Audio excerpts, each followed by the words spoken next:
Hey guys, welcome! Today we are headed back into the bowels of the Warhammer world. Today we paint probably the single most important character in the party, although everybody else who loves the barbarian, the elf, or the dwarf will tell you otherwise, which is the wizard. And the reason is simple because the wizard is your main source of healing, beyond your elf's one-shot healing potion. The wizard is the one that's going to be keeping the party coming back for more, encounter after encounter. And this model, to be fair, it's not the best model, isn't it? He's really quite static, quite stiff, um, but he has a special charm, I suppose. And after a few games into the dungeon with minotaurs aplenty, this guy basically starts to look like everyone's savior, and you're inclined to like him more and more. Something about it's a combination of Stockholm syndrome, a little bit of just getting closer together over the course of the adventure, a real sort of bit of making the friends along the way, and becoming really invested in the shared outcome together. But yeah, wizards are kind of key to keeping the Warhammer Quest party going, and he's kind of a big deal when it comes to the later stages of the game, even if he starts out about as effective as, basically he's as good as fighting as a kitten in a wet paper bag. Kind of terrible, because stats wise he begins with a nasty sort of weapon skill of 2.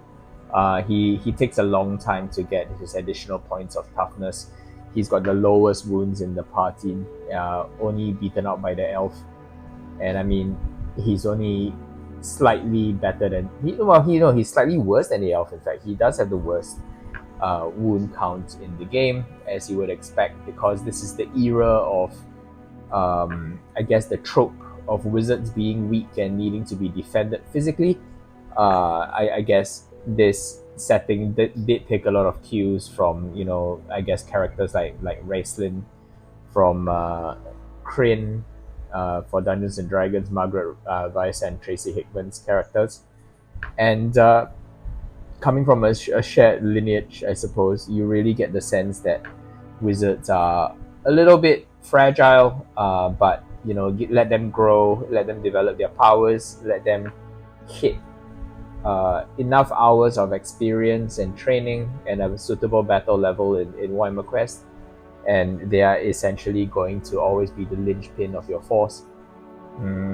So yeah, wizards in Warhammer Quest kind of relegated to the big brother player, or whoever it is who's kind of running the campaign with a bit of experience, because wizards kind of always need a little bit of study to try to get the best out of your spells. He's a really fun character to play. It's just that, yeah, it takes a little bit more planning to sort of get a character who can ably support your party through thick and thin. So I'm jumping in with a bit of red here for his staff. The color scheme for this model is actually really attractive. He's kind of got a bright kind of version of the College of Shadow magic in Warhammer. And the reason for this is because I think this was originally supposed to be a shadow wizard in plastic. Now, of course, they are the 8 colleges of magic, right? In the Empire, shadow magic is the one that has to do with manipulation, has to do with sneaky tricks and deception and that kind of thing. So really, the wizards kind of drew very heavily from the whole Gandalf trope. Gandalf, from the point of view of other human races, like I suppose the Dunlandings. I mean, you get a little taste of this from Two Towers, right? If you've watched the movie, there are lines that Grima uses to refer to Gandalf by his other names. So, for example, he calls him Stormcrow, calls him a bearer of ill news, in addition to his more positive names like Olorin and so on. But yeah, Grey Haim is another one. It's just a reference to the color of the outfit that he wears. A hame, of course, is that part of the cloak that sits over your shoulders and fits over your head. So grey hood, essentially.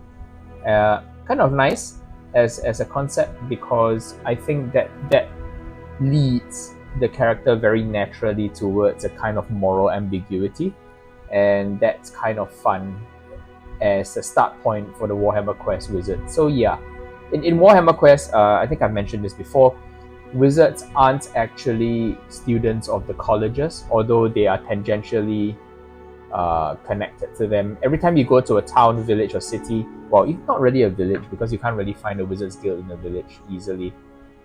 The way it works is you roll a d6 for a village, 2d6 for a town, or 3d6 for a city, and then if you score 7 or more, which is impossible on 1d6, right? So villagers are right out. You get to go to a special location, and special locations include the wizard's guild, which is that nearest, I guess, outpost of the colleges of magic. Although it doesn't quite come out to say that these are outposts of the colleges of magic, it's kind of implied that these are legitimate schools of magic, magical universities, so to speak. Whereas your wizard is kind of more of a, I guess, a conjurer of cheap tricks, which is the Lord of the Rings way of putting it. Kind of really sort of wearing its inspiration on its sleeve there, I guess. So your wizard is kind of more of a hedge wizard, somebody who uses and channels smaller spells in his day-to-day. So this is reflected in the kind of spells that he's likely to start the game with, like healing the odd wound here and there, or throwing a small magic missile at someone, or otherwise buffing or debuffing his opponents, that kind of thing. So the wizard starting out is kind of a little bit on the weak side, but his magic skills more than make up for it, and he is kind of essential. Most parties end up at some point playing the game of Protect the Wizard, because the wizard becomes such an essential part of surviving the more dangerous encounters. So he every bit earns his place as much as your barbarian or your dwarf or any of your tanks, or indeed your elf, who's there to really sneak in and snipe enemy wizards at high levels. Yeah, so your wizard becomes a really, really important part of that process in keeping your team fighting. Yeah, because he is a grey wizard, but ever so slightly brighter, I've decided to... let me clean up that little splotch over here. It's a little bit of red. The red, of course, was my usual red mix. You should be really familiar by that by now. If you are a returning visitor, if you are new to the channel, welcome. Hope you're having a really good day, and hope you understand that you can find all of these recipes for my various mixes and potions and bombs and paints in the description below. You find out exactly how I put together my various mixes. So the flesh, for example, that I'm using now is Seraphim Sepia plus Guilliman Flesh 50/50. Giving me a slightly warmer tone of skin. As you know, I find Guilliman Flesh a little bit on the pink side, so not my favorite at all. Likewise, the red is a mix of Black Angel's green and Gryphhound. Yes, Gryphhound orange. Giving us a little bit more of a sort of brown, a sort of deeper, more pronounced kind of red, but with still some orange notes to provide the highlights, which I really enjoy the look of. And into this, of course, we will do our usual highlights as required. Not always required, but yeah, I think definitely this model, we want to get the result a little bit brighter, simply because, I mean, this is Warhammer Quest, right? The Warhammer world is nothing if not colorful and full of life, so our characters will reflect this. So yeah, tropes of Gandalf the Grey in his kind of wanderer aspect, and that's no accident, right? Because all Warhammer, or rather all fantasy settings, generally owe some kind of reference to either Narnia or Lord of the Rings. In the case of Warhammer Quest, definitely this is a Lord of the Rings reference, because this guy is essentially Gandalf in all ways, but his, I guess, little feather on his hat, as well as this quirky staff that he has. He's a grey wizard, as I mentioned, a practitioner of Algu. Algu, or the grey wind of magic, the shadow wind. It's all about obfuscation. It's all about misleading. It's all about playing with the minds of the enemy, manipulation, and so on and so forth. I guess fits the mold of a traveling wizard most strongly. A hedge wizard who's just there to kind of earn his living from dungeon to dungeon, maybe in search of ancient dusty tomes, and questing for his own, I guess, unknown reasons. And yeah, that trope fits really, really well. Really, really nice.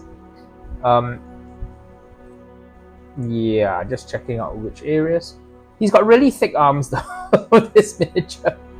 So yeah, this is one of a series of one-piece plastic hero models which were created for Warhammer Quest. The others being, of course, the barbarian, the dwarf, and the wizard. Barbarian, elf, and the dwarf. So they are a little bit chunkier than all of the metal heroes that were produced later, which were done using traditional casting methods, working in, I believe at this point it was, the earlier runs were definitely the lead-based metal alloy, whereas later on it would go to what they call white metal, which was just more of a pewter base, more tin in it, and therefore when you take the models and sort of like clank them together, you get a very distinct tinny kind of noise, like a ding. Yeah, the strange, I guess, memories that you built from being a Warhammer kid. Yeah, so I'm jumping in to do the robes now with a bit of Gryphcharger grey. I kind of want him to be sort of a blue-grey color, but I'm not sure how far I want to personally push the greyness of it, simply because I think it can make the model look really dull if I'm not careful. So most of his robes in the artwork are actually white, but they're kind of notably a sort of like off-white, kind of almost like a velvety tone. And I really sort of like that look, that he's dressed a little bit more like brocade. It always used to make sense to me that if a wizard were to go into a dungeon, he wouldn't be going in his finest silks. He'd probably be wearing something that's a little bit more rough spun, something that could potentially entangle or snag an incoming weapon. Likewise, the whole idea of wearing a cloak is as much for protection against the elements, cold and wind and rain, as well as actually being able to entangle enemy weapons as well. So you could think of a cloak almost like a shield on some level. None of this is actually reflected in the rules, by the way. This is just my headcanon. So it made sense that his robe was a little bit thicker, made of a kind of a brocade that could soak up, could tank a couple of hits, because this guy is soft. This guy is paper thin. And he's got the lowest weapon skill in the party as well. When you think about it, half the party is not human. You got elves and dwarves, and then the only other human in the party is a Norscan barbarian, who is perhaps the most warlike of any of the lands of men. So the wizard is definitely the odd one out there as far as combat prowess is concerned. It's got a weapon skill of 2, which means almost everybody hits him on a 3 or more, using the weapon skill system of the day. So that was a little bit grim.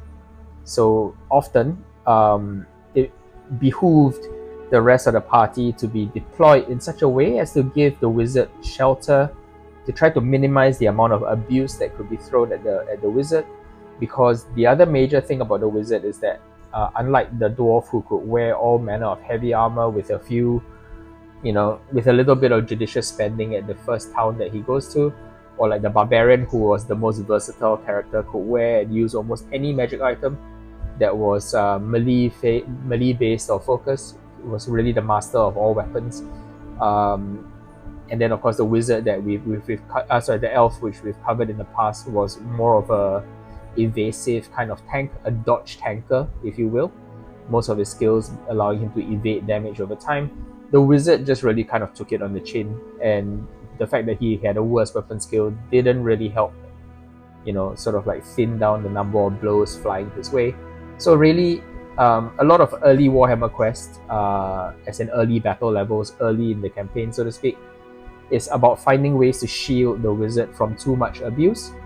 And because the wizard was such an important character with his magical healing and so on, it made sense that the other heroes were very invested in keeping this character alive. So this guy is beloved of most of the I guess the power gamers, which is nice, right? Because really what you have is a really obvious weakness, and I think that really made power gamers, who are a completely valid style of gameplay, okay? I don't want to say, I don't want people saying that power gamers are an unappealing bunch.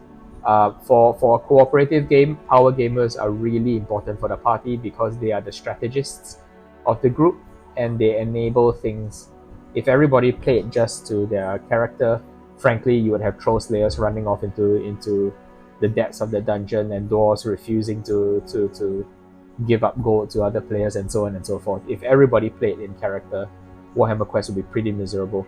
But wizards are the ones who appeal best to power gamers, and power gamers make Warhammer Quest doable as a party. I don't care how they are in other games, power gamers are really important to the survival of the party in Warhammer Quest, and are to be treasured just like any other kind of player. Anyway, rant over. As you can see, I've got some baggage about this.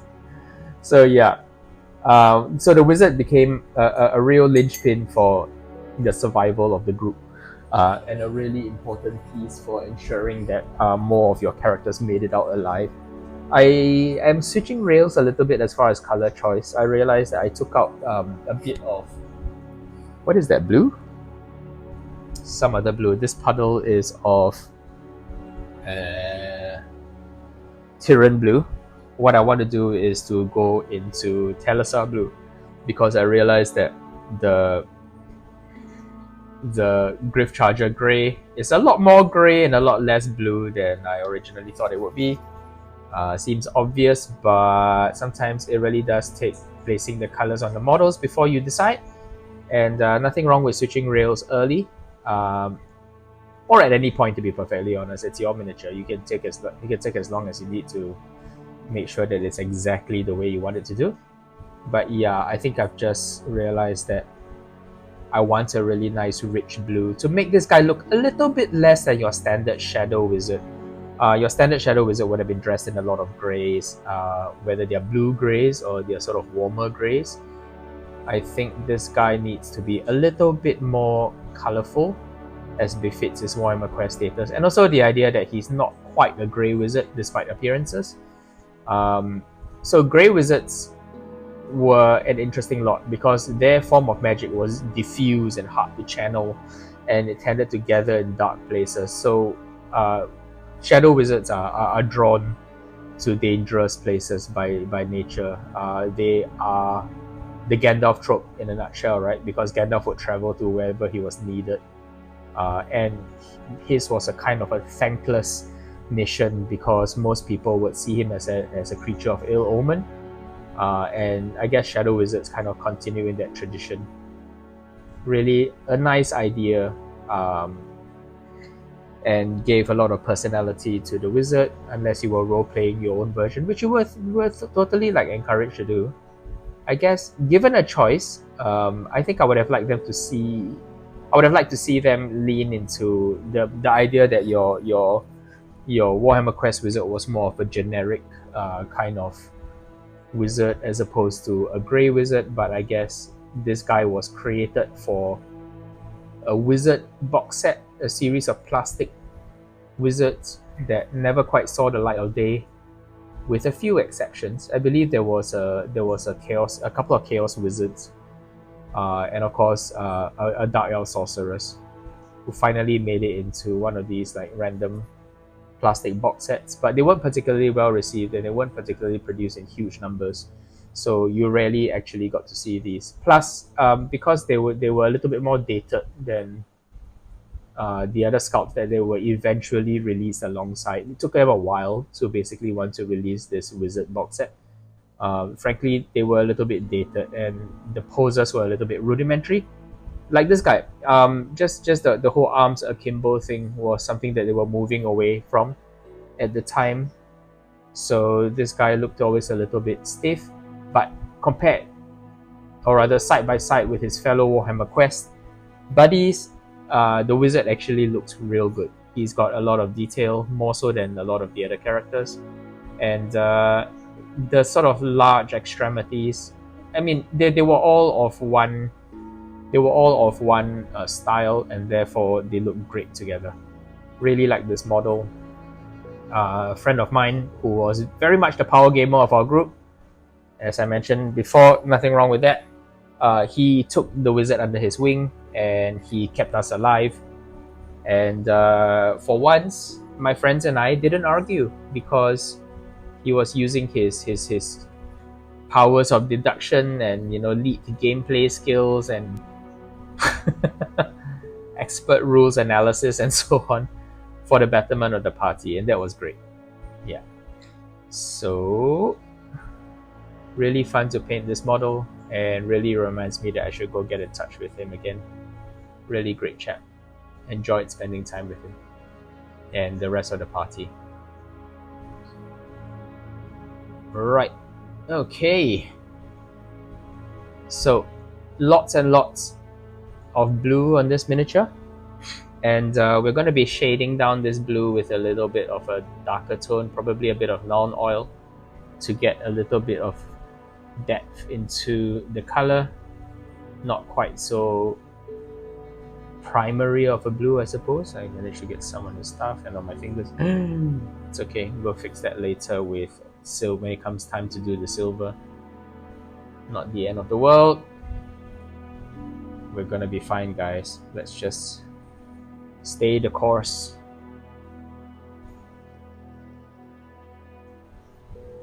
So the channel's been going on for a month.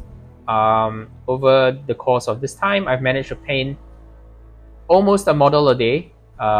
Originally, I set out to do a model every single day. Of course, that's still the plan for the most part. But real life got in the way of a couple of videos. But that's not really to the detriment of the channel as a whole, I hope. I've been doing my best to keep the number of uploads high. One a day has always been the goal. And I think the idea of this channel being a repository for videos to, inspire you as you work on your own projects has kind of stayed true throughout. And I'm really heartened by the response that this channel has been getting. Love you guys, all of you. You guys keep my channel going by filling my heart with the desire to continue. It's been a ton of fun, and the original plan has never changed. It's still all about old Hammer miniatures, these ancient models which have so much personality, so much heart, so much spirit in them. And I want to just keep painting these models for as long as I can. So the other thing to mention is that we are very, very nearly reaching our first 100 subscribers on the channel.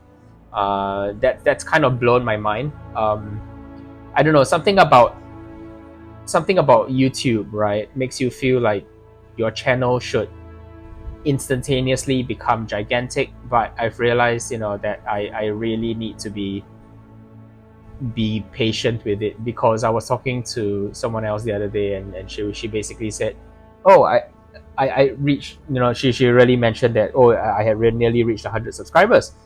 And I guess 100 subscribers doesn't sound like a lot, but when you think about it, it's 100 people who are absolutely dedicated to this tiny fringe corner of the Warhammer world. Like, you can't even get most of these miniatures anymore, honestly, unless you're paying exorbitant prices on eBay, or else somebody who was in the hobby at the time.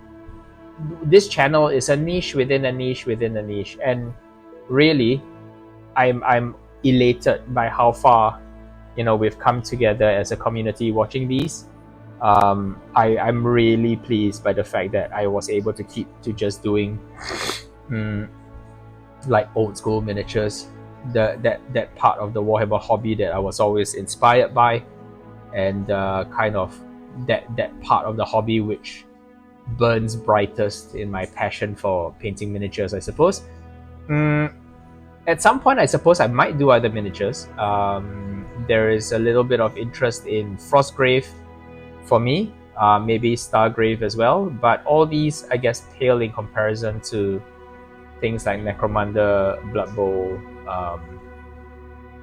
yeah. Well, Warhammer Quest 95, obviously. Oh, I should do some Blood Bowl miniatures. I've got some dwarves that I should really go and yeah. Some old Gary Morley dwarves. They're absolutely fabulous. I really should go do that. Cool, I will do that soon.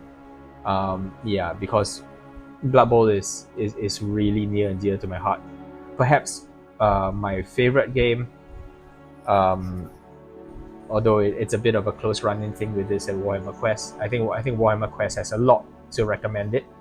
Blood Bowl is just a really good league game, where because of and it's no secret that it's no surprise, I suppose, that both games function on a grid system, because trust me, grid system games, if you've never tried a Games Workshop game where you've got a gridded kind of board, it really cuts down on so many arguments. It really makes the game move along a lot more cleanly, and there's so much less to complain about.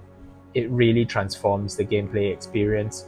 I mean, of course, individually the setting may not appeal to you, and that's completely understandable. But yeah, just the fact that it removes the need to quarrel about like guess ranges and distances and line of sight and all of the horrible processes that bedevil gameplay. Yeah, give it a shot, man. Honestly, games that have board tiles, they are slightly board gamey. I get it. I get that it looks less like a diorama that you play. Completely understand.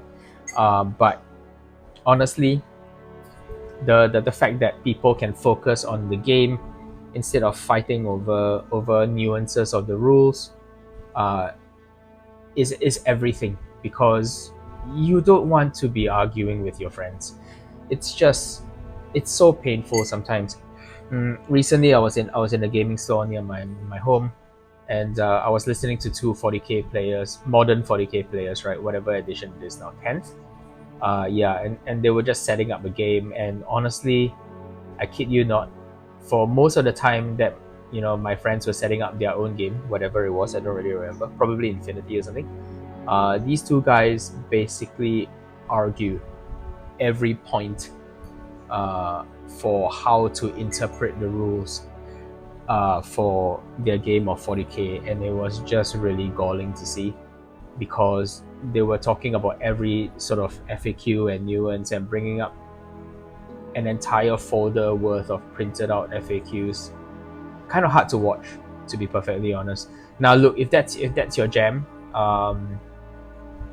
sure, yeah, but I think I'm no longer that kind of gamer. I once used to play games like these competitively when I was younger, and to be fair, I enjoyed them in my time, but I no longer have the energy to argue with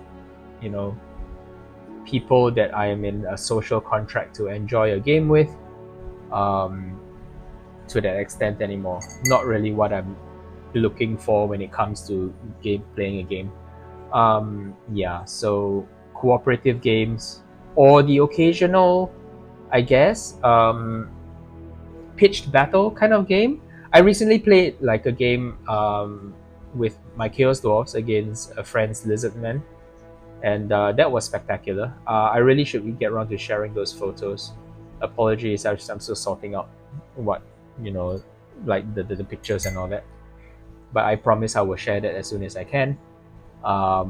It was really fun and really, I guess, collaborative because we were just focusing on trying to get the simulation, treating the game like a simulation rather than something to be won or lost, was what kept us sane and stopped us from getting at each other's throats. Because, to be honest, these games sometimes have way too much argumentative behavior in it. Not ideal. Yeah. Okay, so I'm coming in with a bit of Ethermatic Blue to do his weapon. I considered doing it originally in grey, Gryphcharger grey as per the artwork, which is kind of interesting. But at some point, I think I realized that there's a lot of that going on with his robes already, so not ideal. So what I'll do is I will put on Ethermatic Blue. Is it Ethermatic Blue or green? I think it's blue. Anyway, I'll put on Ethermatic Blue first, and then I'll come in and I'll shade it with another color to take it more towards that gray tone, to mirror the artwork that I'm basing this on. Because one thing that's nice about painting Warhammer miniatures is it's less about worrying about the color schemes. It's more about emulating the old color schemes, for me at least, because I'm not really looking to iterate or to make these my own. I'm just trying to replicate, the pictures that I used to see in White Dwarf that brought me so much joy so many years ago, and still do, to be perfectly honest, because White Dwarf is still, old White Dwarf at least, is still something that's near and dear to my heart. I don't collect the magazine, but I try to hold on to as many of those as I have, and am strongly trying not to pick up new ones, but sometimes I have moments of weakness, especially when I see a bunch of White Dwarf magazines headed for the bin. Really, really sad. Won't let that happen. So there. Okay, cool. Now I am looking at trying to figure out what's going on exactly at his belt. His belt area kind of differs a little from the official artwork, so I'm kind of not sure. Oh, no, it doesn't actually. Yeah, he clearly has this imperial kind of seal design, this German, almost like an iron cross motif with a central gem, so that's kind of fine. He's got a potion over there on the left side. It's got some kind of knickknacks, and it's got a bit of a scroll case, which I think I'll do in a nice brown color, like Gorgrunzer fur maybe. I like Gorgrunzer fur for that great mahogany tone. Just going back and forth a little bit to tidy up the model slightly, and I think I will also need to be adding a little bit more punch to the flesh tone, because it's kind of gotten a little bit muted from... The funny thing about flesh tone is that it gets really muted when you put it next to things like grey. It kind of washes it out a little bit, so there is a need to kind of add a bit more punch back into it. So this is a mixture of AK light flesh. You could use any pale colored flesh tone, to be perfectly honest, together with a little bit of the original contrast wash, which was Guilliman Flesh Seraphim Sepia. And because these arms, though thick, are fairly featureless, I think there is a need to try to add a little bit of detail with the highlight,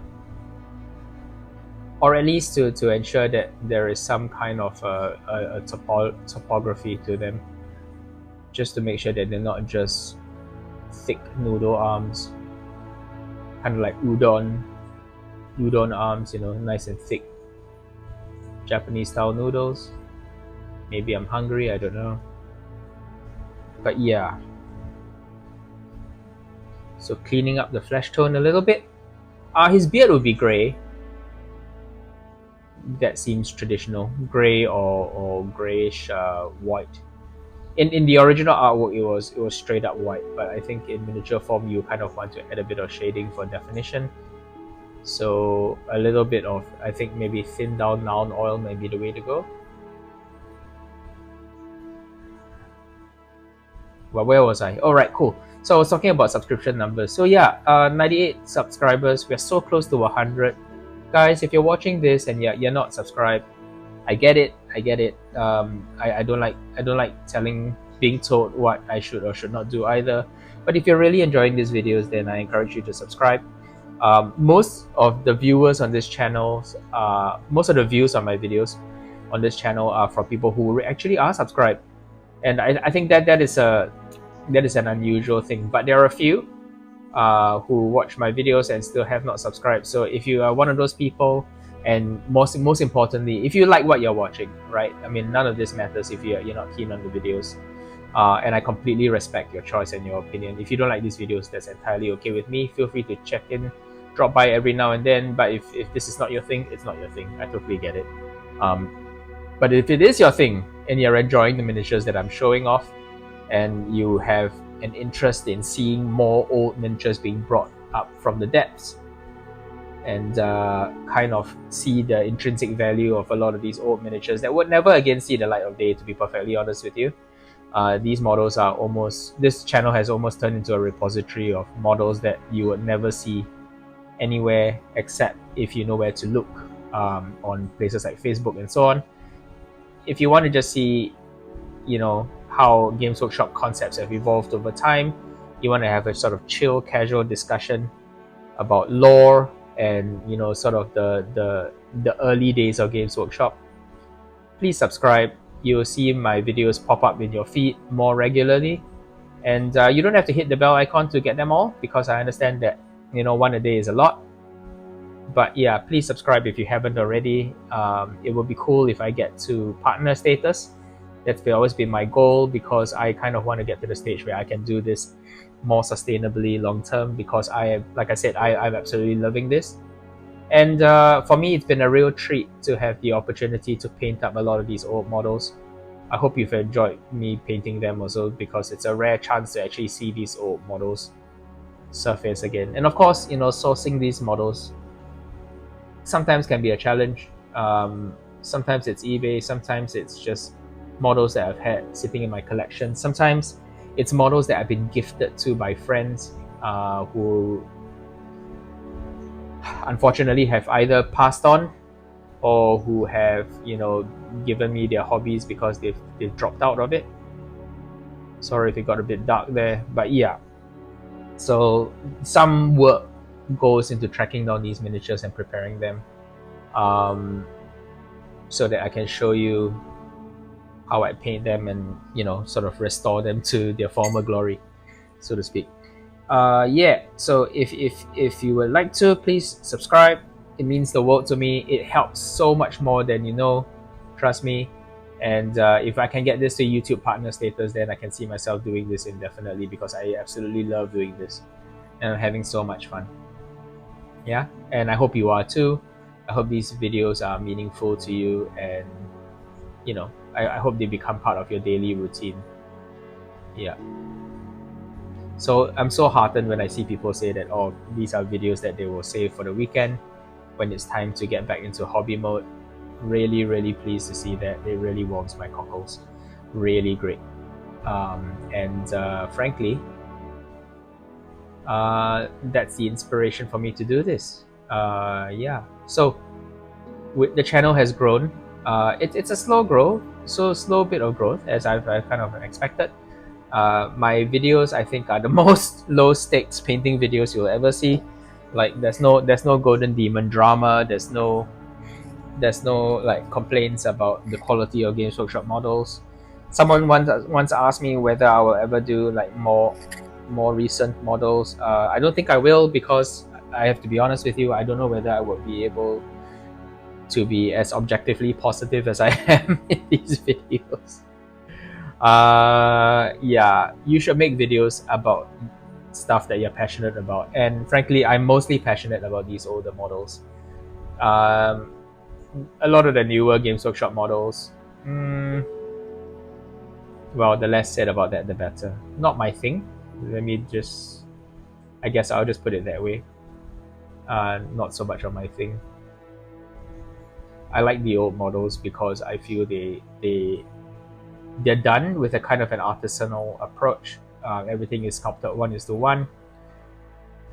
Not so keen on the cat stuff, and they can be extremely appealing, and goodness knows I painted enough of them as part of my commission gigs. Like I've painted the Lion L. Johnson. I painted Gaskell Thrucker. He's an absolute mess of just tons and tons of pointless detail. Not my favorite miniature. I much prefer old Gaskell. Ooh, I should paint old Gaskell. Yeah. See, I mean that's just what this is just what I mean. So I would be a lot more positive if I just stuck to models that I enjoy, and so that's what I intend to do moving forward for this channel, at least, as far as possible. Every now and then, Games Workshop still releases an absolute cracker, like a really good miniature that kind of echoes the old days. For me, unironically, the last Games Workshop model that I bought, other than Blood Bowl, because Blood Bowl is good stuff, I love Blood Bowl. I think the last miniatures that I bought from the Age of Sigmar range, or I don't know whether it was Warhammer Fantasy. I think Warhammer Fantasy had kicked the bucket at that point, unfortunately. This is before the old world researched. I think it was the Trogoths, the Age of Sigmar Trogoths. They're not Trogoths, that's Stone Trolls, alright? Yeah, and now you begin to see a little bit of what my personality would be, how it would change if I was doing mainline Games Workshop games. I don't like what it does to me. I don't like how it changes my demeanor. So I will remain the old hammer guy. Trogoths.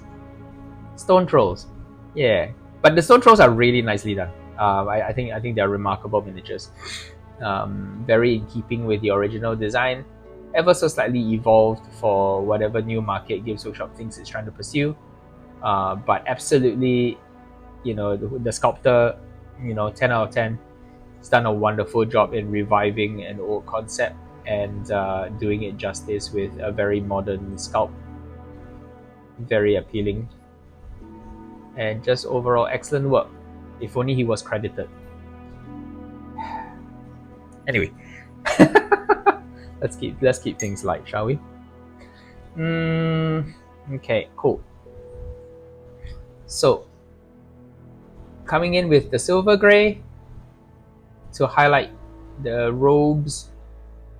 This can be slightly rough because, as I mentioned, it's kind of more of a brocade kind of fabric look in the artwork, and therefore I will try to emulate that by making it a little bit theatrical and rough, having blends that travel across the body and still preserve large areas of the shaded colors, because that really gives that sense of light and dark playing across just the really voluminous expanse of clothing.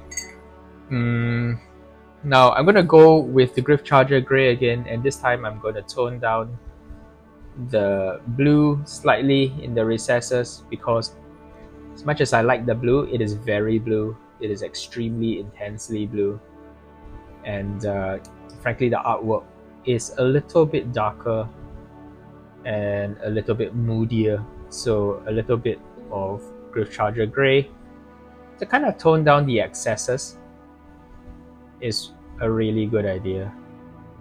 So I'm dropping this over most of the surface, being careful not to obscure the bright spots, which I want to accentuate with a little bit of highlighting a bit later on.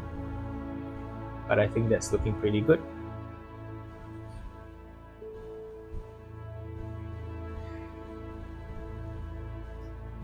Yeah, definitely toning down the blue in a pleasing way for me, making it more of a very blue gray, as opposed to a straight up like cerulean kind of blue that maybe you would associate more with High Elves, right? Or any of the myriad of sort of Empire, Middenheim kind of look. This model he's definitely a lot more ambiguous, and I think that suits the theme of the miniature really well, of a wizard who goes around collecting knowledge for its own sake and who is kind of an unregulated, unsanctioned magic user. And in a world where chaos abounds, frankly, there are places in the old world where definitely, somebody who goes around practicing magic outside the purview of the colleges of magic might potentially be a threat, because every one of these guys is a conduit, therefore, for potential demonic possession. Ugh. So not ideal, and definitely a character viewed with mistrust outside of his group of, staunch allies and friends.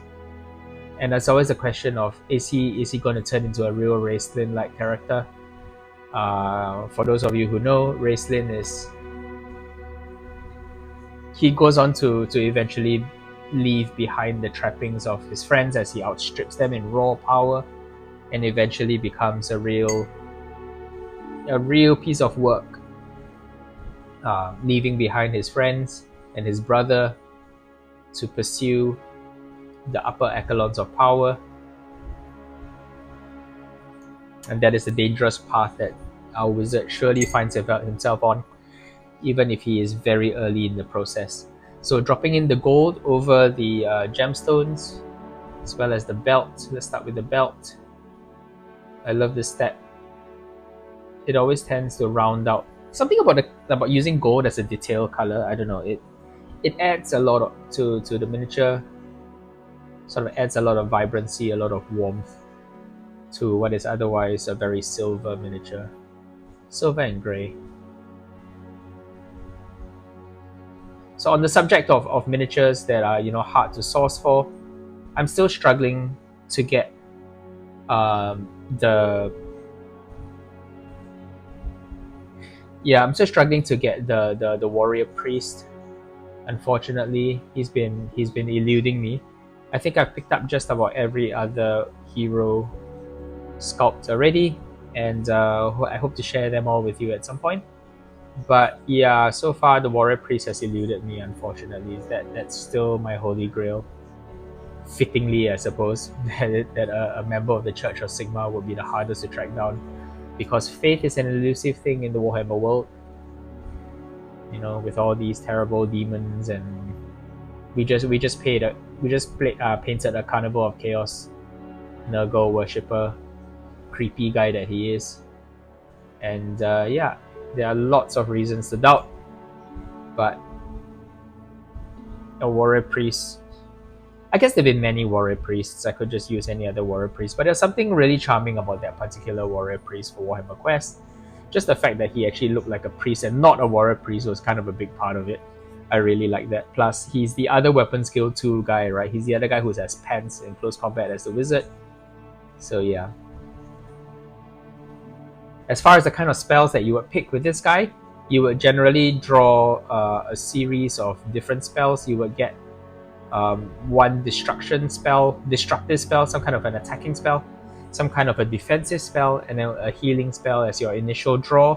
So you will be at least decently decked out to do one of each. I think far and away the best healing spell is lay on hands, something like that. The one that does, I think it's called Healing Hands. It returns just one wound, which is enough to get a hero away from death's door. And he can cast it multiple times because the casting cost is really low. And bear in mind, this is early Warhammer, so the whole Winds of Magic thing is going to be actively sapping your attempts at casting spells. So it helps to have a healing spell that's really easy to cast. And frankly, restoring one wound, though it doesn't sound like a lot, most heroes at this point will have like 12 or 13 maybe if you're a barbarian or dwarf. If you're an elf, maybe you will have like between 8 and 11 wounds, that sort of thing. It helps to at least stop like heroes dying in the next turn, and it can help you death tank essentially, insofar as your character, the hero getting hit by an enemy just keeps going down. But so long as you can continue to pump that one wound back into him every round, he doesn't die for real, and maybe you've got a real chance of turning the battle around, so long as you've got enough of your own heroes swinging back to sort of reduce the enemy's damage output. So Healing Hands far and away the most successful of the spells for healing. Everything else kind of matters a little bit less. I mean, things like shield and so on are really nice for turning the tide of a fight at a critical turn, but Healing Hands is really the spell that is kind of key. There are others as well, like Life Steal for Life Force. I think is the one where you do damage and then you heal your allies for the amount of damage done. It's great until you cast it and then all your heroes miss their attacks for the turn, which can happen unfortunately. Um, Everything else is kind of contingent on something else, right? Like even cure small wounds or cure light wounds, the one that gives you a d6 wounds back is great and all until you realize that you can actually roll really low, potentially for the number of power dice to cast spells with, and then you basically don't have the spell that you need at that critical juncture. So that can be a bit painful as well. But yeah. I'm painting the potion that he has at his belt now. So that was another thing that visiting the Wizards Guild in a town did.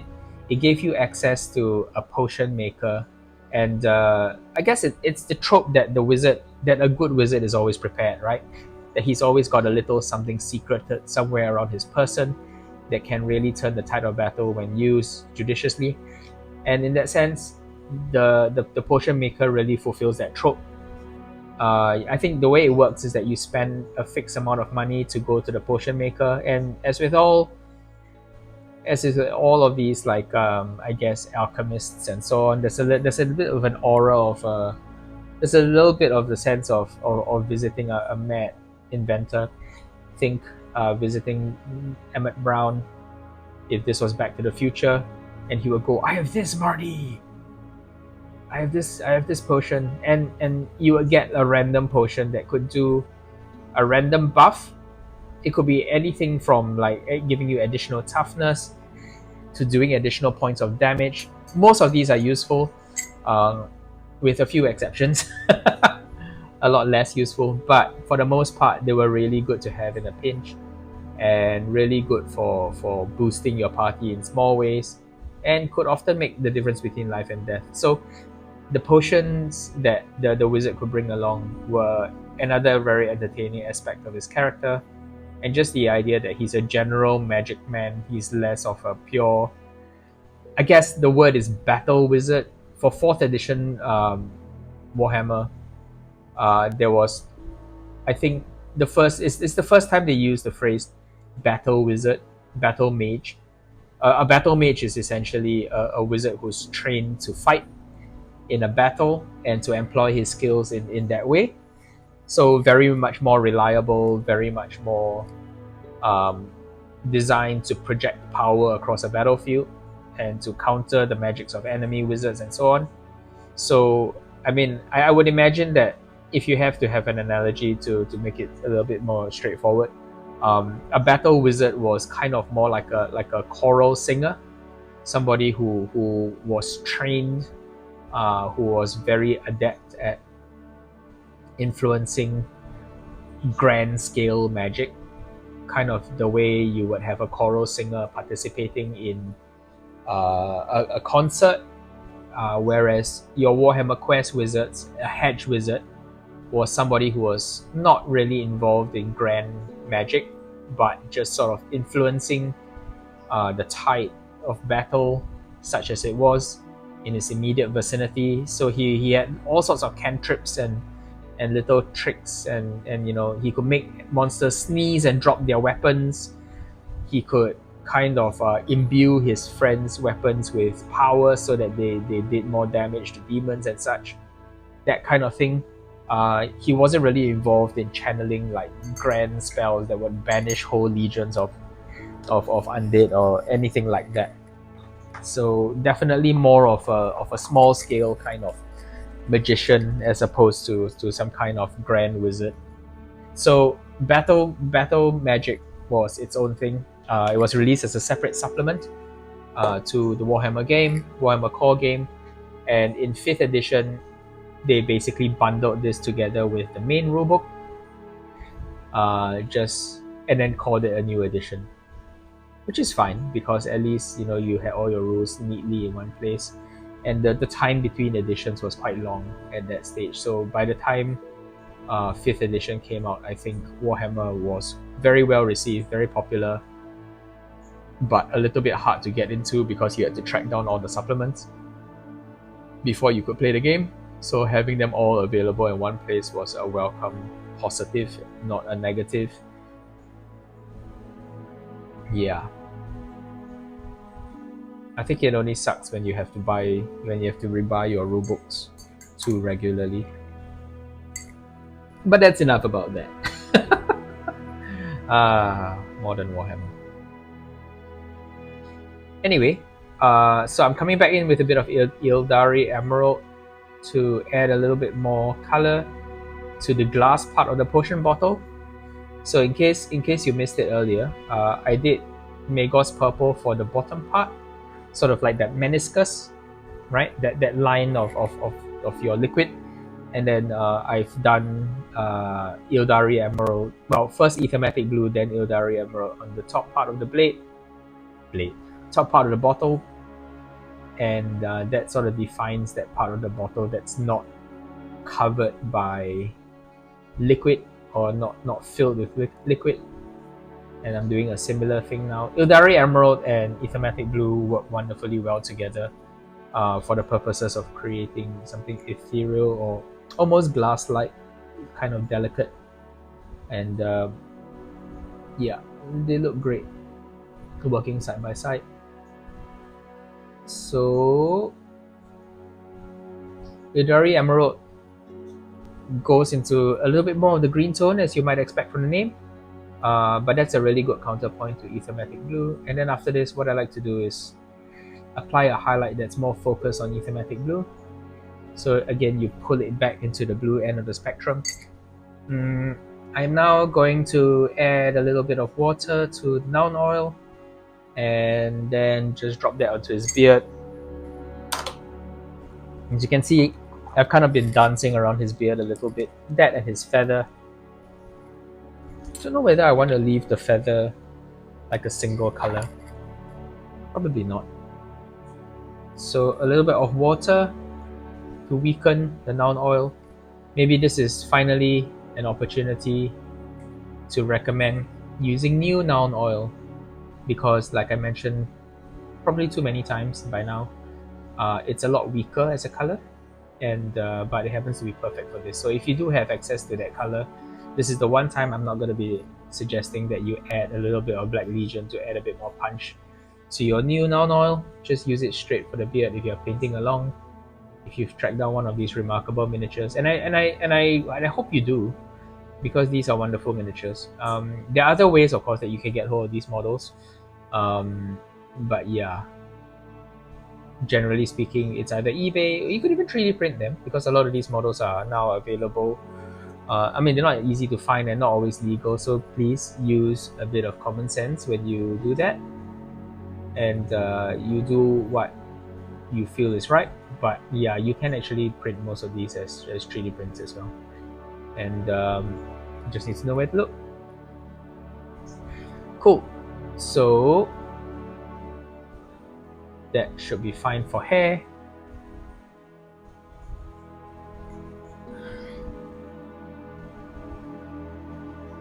Looking good in my opinion. He's got a pouch. You guys want to see how colorful this guy is, right? There's so much stuff going on. Kind of great actually. I don't know. I like him a lot.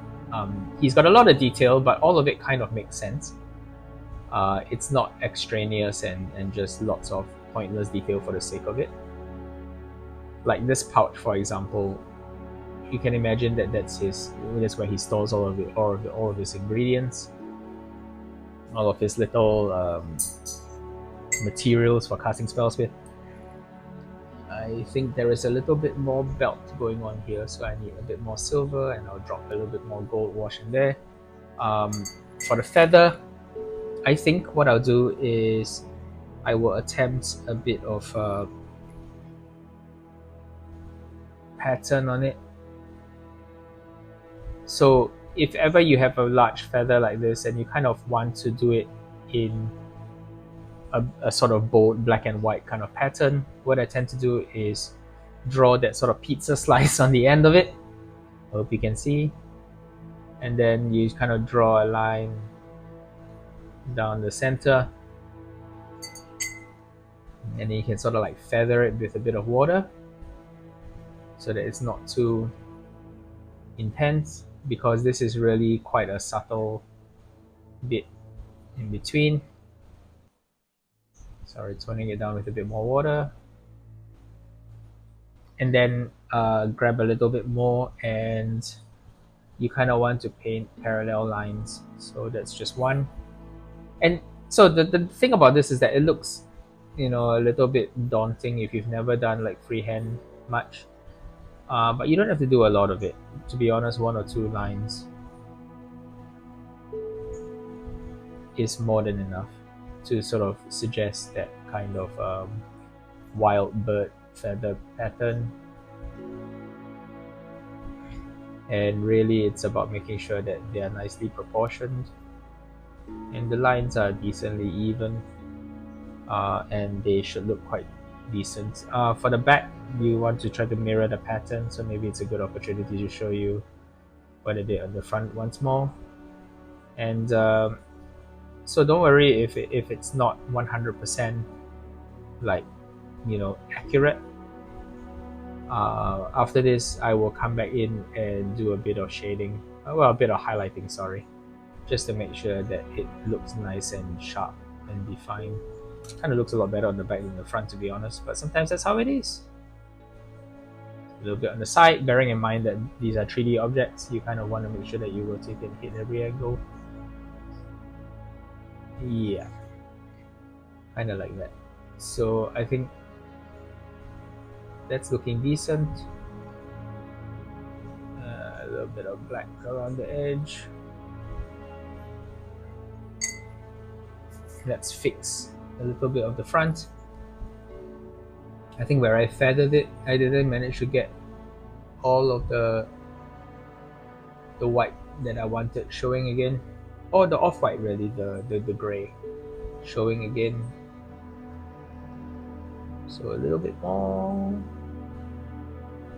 there, and then to trim down the black lines a little bit, as well as a bit of the red that kind of encroached onto the edge of the feather. Cool, I think that looks alright. Looking better already. And a little bit more over here.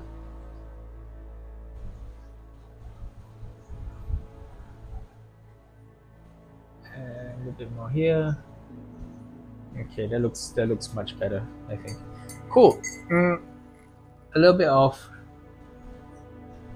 white or off-white for the blade. This is silver gray. As you can see, it kind of blends quite nicely with this.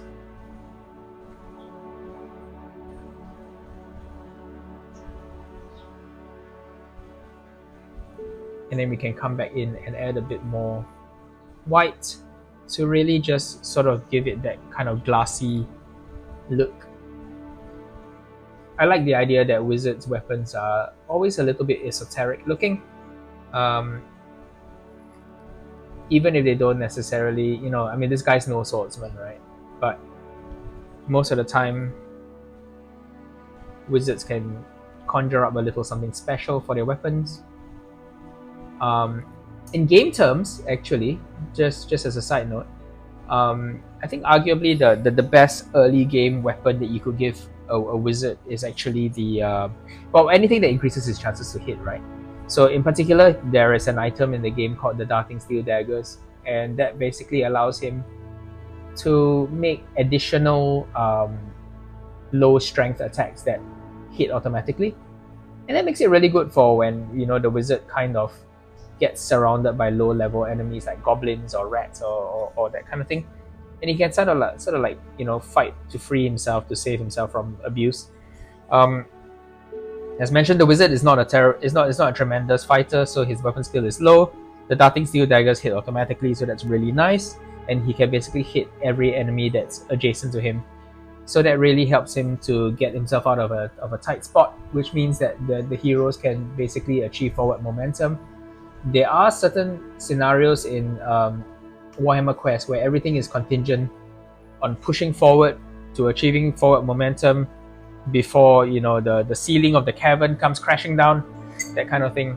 So in situations where there's a little bit of time pressure, it's really nice that the wizard can essentially look after himself, because everybody's fine to babysit the wizard until like a bloodthirster arrives, and then everybody's like suddenly real busy, unfortunately. But that's just the game, right? For Warhammer Quest, it's just how it is, and I wouldn't have it any other way. Yeah, because I think what the game does really well is it's got highs and lows of energy and excitement. Sometimes everything's fairly chill. You're just like carving your way through legions of low strength opponents, like orcs. Not too big of a deal. And then when you run into your first Chaos Warrior, you're like, oh, Chaos Warrior is tough. Holy crap! This is the era of individual Chaos Warriors having weapon skill 6. At a time where your barbarian warrior is starting with a weapon skill of 3, and your elves are all in the region of weapon skill 4. So you are shockingly outclassed by Chaos Warriors. They are terrifying in the beginning, and they've got more armor than you. They've got more, they hit harder. They've got all manner of nastiness that they can inflict on you, and they've got weapon skill for days. So you're only ever hitting them on 4. But your characters soon catch up with them, and eventually you reach a point where, as with the case of my current party, who is battle level 6, everyone is battle level 6. Chaos Warriors are kind of a walk in the park now. But it wasn't always that case. Don't get me wrong, the Chaos Warriors can still gang up and inflict quite a bit of damage on the party if you're not careful. But for the most part, if we are early in the run and all of our resources are still intact, Chaos Warriors are not much of a threat anymore. But it took us a long time to get to battle level 6. And to put it in context, right, battle level 6, a party that is entirely battle level 6, where all 4 people are battle level 6, is essentially the equivalent of 4 Warhammer hero level characters running around, fully bedecked in magic items and so on. 4 hero level characters is a lot for Chaos Warriors to deal with. As dangerous as Chaos Warriors are, they will struggle a little bit to deal with four heroes, especially since 2 of them are of the elder races, dwarves and elves, and the other 2 are either sort of chaos adjacent, which is the barbarian, or a wizard who can channel all sorts of arcane magics to make a mess of Chaos Warriors at that point. So yeah, that kind of makes sense. To put it in context, like a hero level character in Warhammer at that point he's got 2 wounds, 3 attacks, and a weapon skill that's 5 or 6 depending on the race. A human would be 5, so still below a Chaos Warrior, admittedly. It's kind of hilarious. But if you were a dwarf, you would be beyond an elf or dwarf elite. You will be greater than a Longbeard, for example. If you were a dwarf, if you were an elf, you will be greater than a Phoenix Guard at that point. So you are superior to even an elf or dwarf elite. So yeah, battle level 6 is not to be trifled with, and yeah, it's only at that point that Chaos Warriors become less of a serious threat, because in earlier, like the first time you encounter Chaos Warriors, it's likely to be a bit of a rude shock. Yeah, I remember the first time my party ran into Chaos Warriors, and essentially we got the result that was I think it was a d6 plus 3 or d6 plus 4 Chaos Warriors, and we rolled the maximum. So we were basically fighting 10 Chaos Warriors in a corridor, sort of marching towards us in lockstep, and it was a nightmare. because our wizard had to deal with had to basically fend off, like survive a Chaos Warrior's attacks. Well, I think he was facing off against 2 or 3 actually. So 2 or 3 Chaos Warriors were aggroed onto the warrior, or onto the wizard, and he basically had to fend it off by himself, long enough for the dwarf, and the barbarian to sort of deal with their opponents, and then turn around to help him. So it was a real hammer and anvil kind of situation. Pretty dicey for a little while, but eventually we got over it. It just took us many turns, and unfortunately, I think enemies responded to the commotion, and we drew fairly anemic enemies that came to help the Chaos Warriors. I mean, honestly, you would be excused for thinking that Chaos Warriors would probably do fine on their own. You might drag your feet a little to go and give Chaos Warriors a hand. I don't think many Chaos Warriors are going to be throwing up an SOS asking for support. And as a common goblin showing up and going, "Oh, okay, hi Chaos Warriors," you call for backup, and then you see a bunch of heroes cleaving their way through the Chaos Warriors slowly but surely, and then rightfully you'll be like, maybe I have the wrong job, and then you leave the Chaos Warriors to it.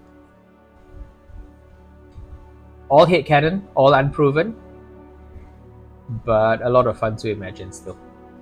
Cool. So I'm lightening his skin a little bit because, as I mentioned earlier, gray clothing does tend to desaturate skin,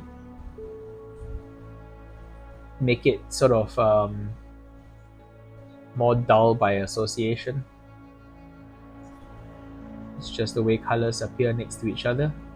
I'm sure you've seen those optical illusions where things appear lighter or darker because of colors that they are adjacent to. So yeah, I'm not really going to deal with his eyes because they are very small, and frankly they are hidden under the brim of this massive hat. Thank goodness for small mercies. But I think I'm going to spend a little bit of time improving his beard slightly, giving it a little bit more shape, especially as far as the larger strands of his beard are concerned, and making sure that none of the flesh tone might have gotten onto it to stain it. But yeah, I think we're coming rapidly to the point where he looks good. I could spend a lot more time on him, and you've heard this spiel many times by now, but I am happy to put this on the table.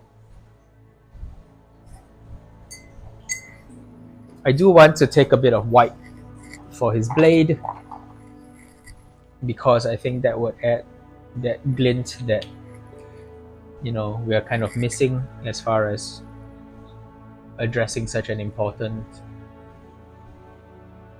element of his outfit.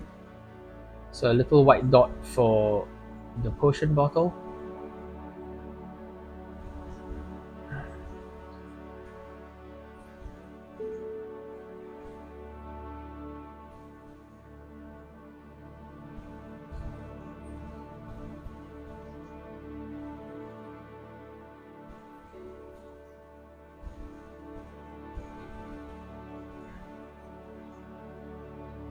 Doesn't take a lot, just a little bit.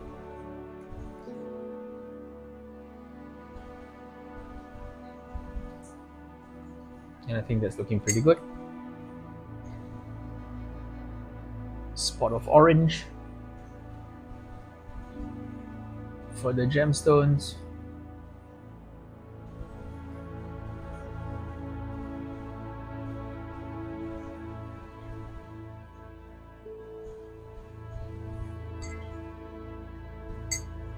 I'm tempted to do those on the staff in Ildari Emerald, so I will.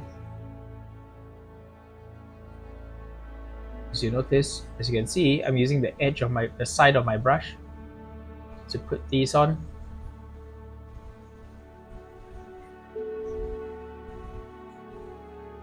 because you have to be a little bit careful to ensure that they don't sort of splash onto the adjacent areas.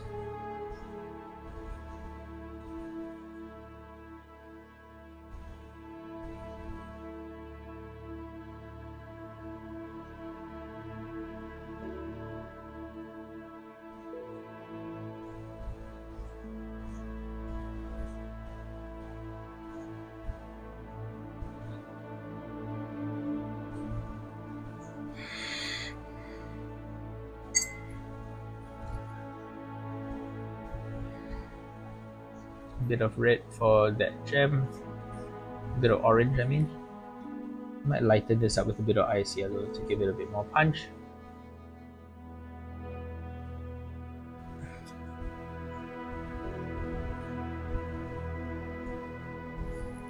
This video might be a bit longer than average, but hey, this guy deserves it.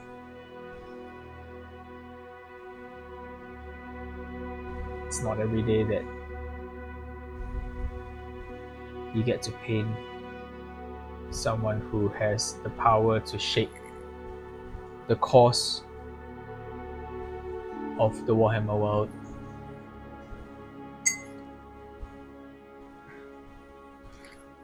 A little bit more gold, and I promise I am done.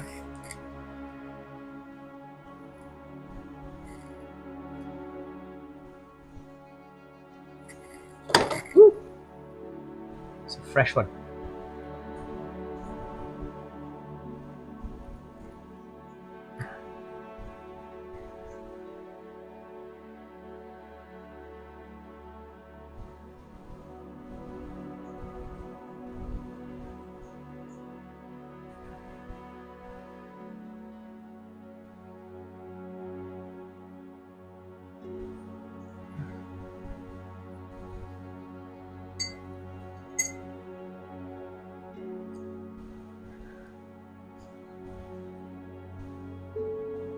Now adding a bit of white to the Ildari Emerald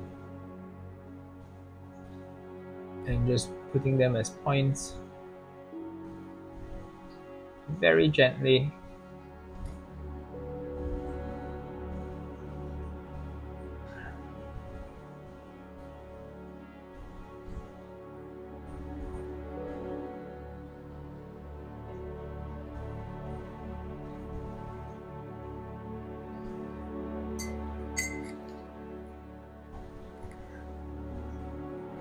And finally a bit of a brown wash for the little rope around the bottle.